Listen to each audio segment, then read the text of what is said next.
कोलकाता से विशाखापत्तनम सड़क मार्ग से। आदमी चाहे तो तकदीर बदल सकता है, पूरी दुनिया की तस्वीर बदल सकता है। आदमी चाहे तो तकदीर बदल सकता है, पूरी दुनिया की तस्वीर बदल सकता है। आदमी सोच तो ले, आदमी सोच तो ले, उसका इरादा क्या है। जब जब हमने इरादे मजबूत किए, हमने दुनिया को बदलते देखा है। इरादे मजबूत हों तो आदमी दुनिया बदल सकता है, धरती को स्वर्ग बना सकता है। बस इरादे की ही तो कमी है। सड़क मार्ग पर यात्रा करना किसी के लिए भयावह है तो किसी के लिए रोमांचकारी। ऐसी यात्रा में नई कठिनाइयां हैं, बड़े खर्च हैं, तो इसमें नए अनुभव हैं, बड़े आनंद हैं। बचपन से ही मुझे सड़क मार्ग से यात्रा करने की आदत रही है। पिता के साथ ऐसी अनेक यात्राएं की हैं, लेकिन उन सब यात्राओं में ड्राइवर भी रहा करता था। ये यात्राएं छोटी, देवघर, रांची, धनबाद और लंबी, इलाहाबाद, काठमांडू तक दोनों प्रकार की हुई। फिर कई दशकों तक नून तेल लकड़ी के भंवर में फंसकर ऐसी यात्राएं स्थगित हो गई थी। लेकिन पिछले 2 अढ़ाई दशकों से मेरी ये यात्राएं फिर से प्रारंभ हो गई।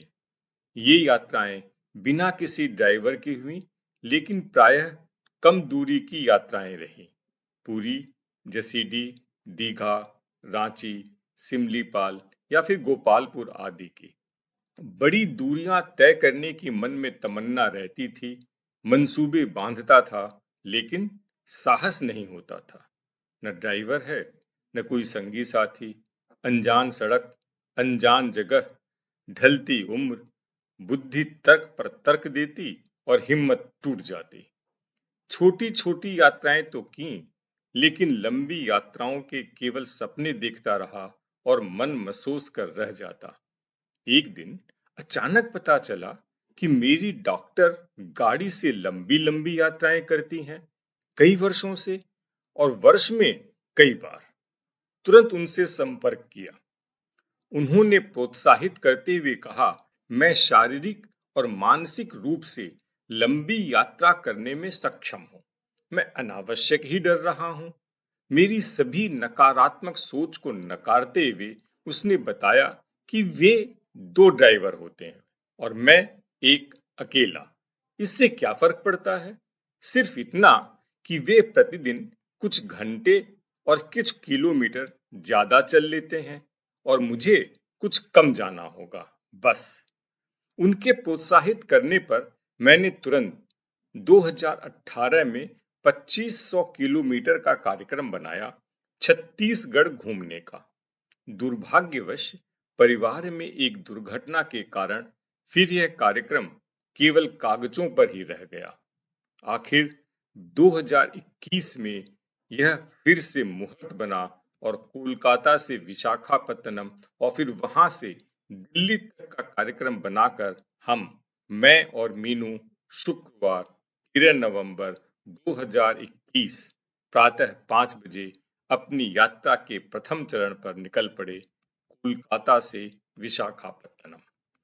घर से निकले तब अंधकार था। धूलागढ़ तक पहुंचते पहुंचते पौ फट चुकी थी। आसमान में बादल छाए हुए थे, हल्का कोहरा छाया हुआ था। बिजली के तारों पर पक्षियों का झुंड बैठा कलरव कर रहा था। हरियाली आंखों को सुख प्रदान कर रही थी। मौसम सुहावना था, आनंददायक और उत्साहवर्धक था। इस चरण की पूरी यात्रा राष्ट्रीय मार्ग नेशनल हाईवे पर ही होनी थी। अतः किसी रास्ते से जाएं, कौन सा विकल्प चुने, इसका प्रश्न नहीं था। राह पकड़ तू एक चला चल, पा जाएगा तू दुम दुम दुम भुवनेश्वर। कोलकाता से राष्ट्रीय मार्ग लेने के लिए हर समय कोना एक्सप्रेस पकड़ा करता था, लेकिन इस बार उसे छोड़ अंदुल रोड से निकला। निर्णय सही रहा। बिना रुके, न ट्रैफिक न सिग्नल, कोना एक्सप्रेस पर संतरागाछी के नजदीक रोज सुबह लंबा जाम लगा करता है। उसमें फंसा हुआ हूं और यही जानकारी मिली। अतः इसे छोड़कर नए मार्ग को अपनाया। आदतन पुरातन से चिपके रहना उचित नहीं। आवश्यकता अनुसार पुरातन को छोड़ नूतन को अपनाना चाहिए। यही विकास, उन्नति का मार्ग है।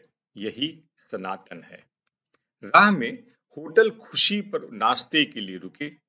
वैसे तो हमारे पास खाने का सब था, फिर भी थोड़ा आराम करने और हाथ पैर को खोलने हम रुक ही गए। पता चला कि बिना प्याज लहसुन के सिर्फ पनीर की ही सब्जी है।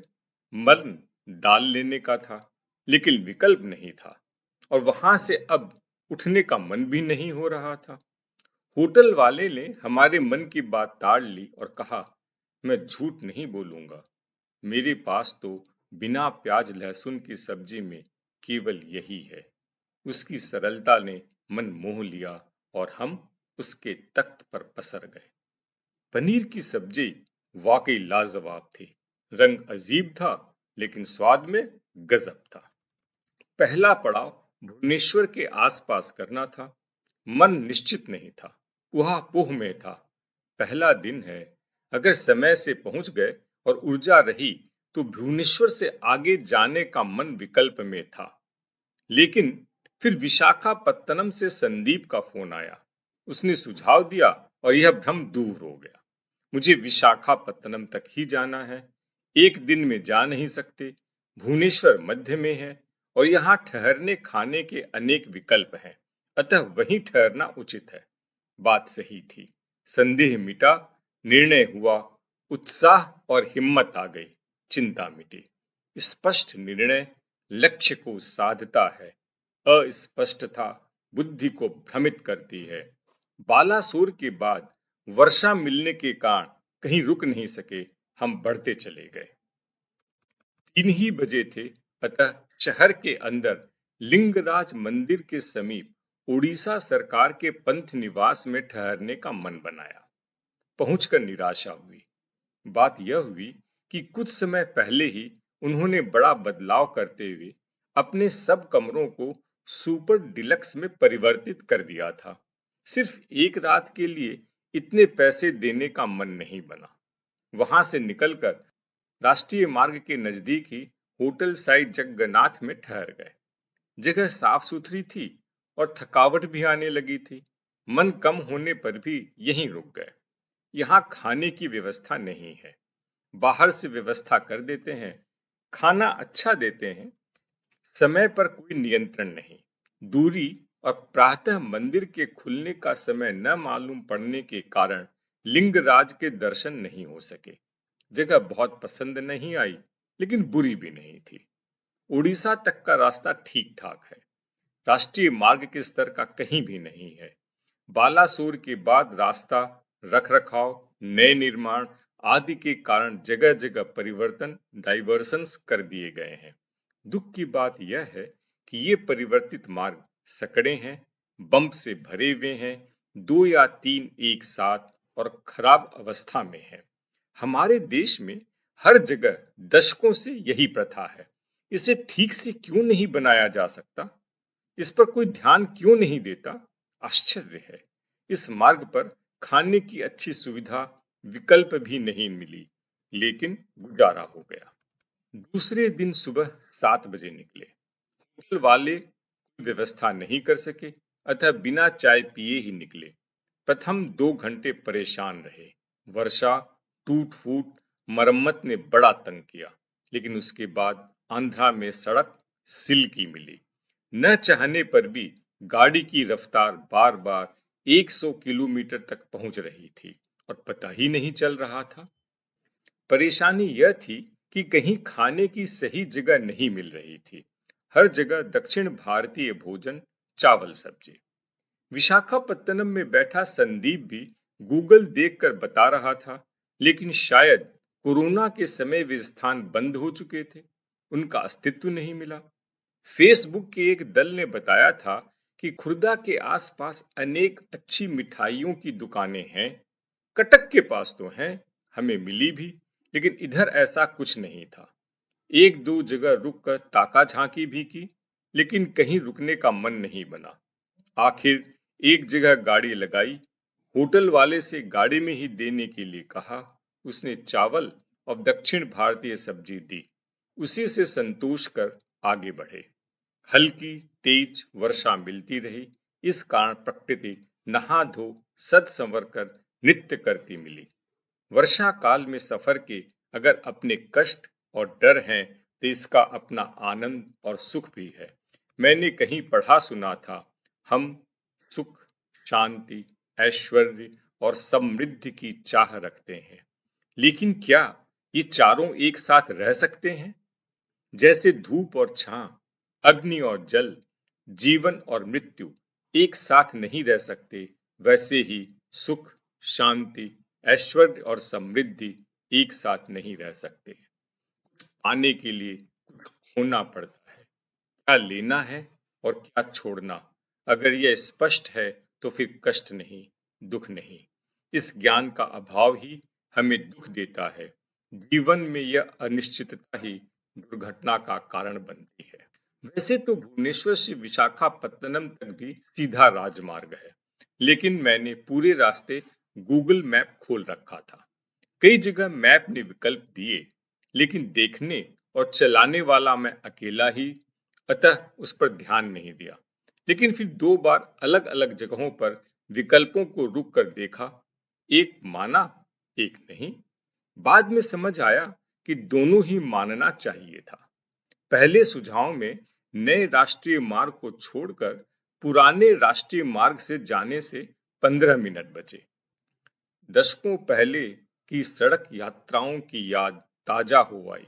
गांवों, कस्बों के बीच से सड़क का गुजरना, बाजार, स्थानीय लोगों से रूबरू होना, सकड़ी कभी टूटी भांगी तो कभी रेशमी सड़क मिली।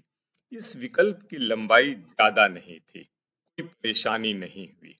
दूसरा विकल्प गृहणीय नहीं लगा, अतः उधर नहीं मुड़ा।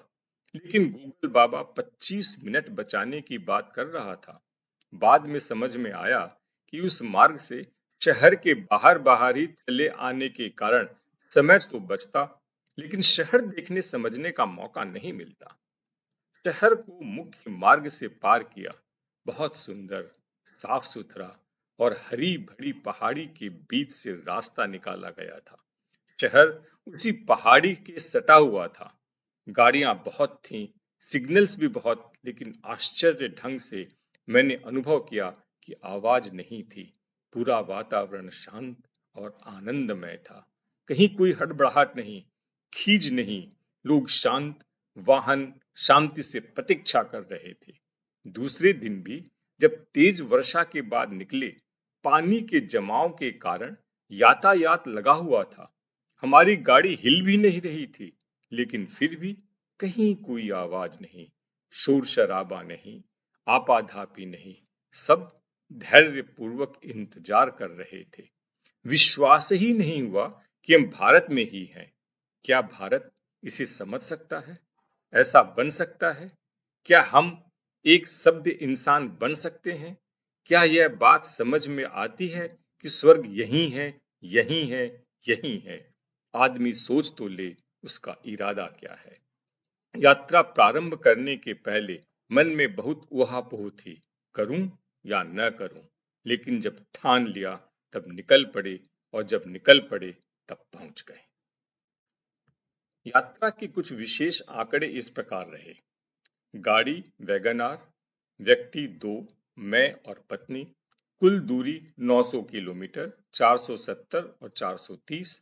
समय पहले दिन सुबह 5 से 3 तथा दूसरे दिन सुबह 7 से शाम 4 बजे तक। टोल पहले चरण में रुपए 590 तथा दूसरे में 400।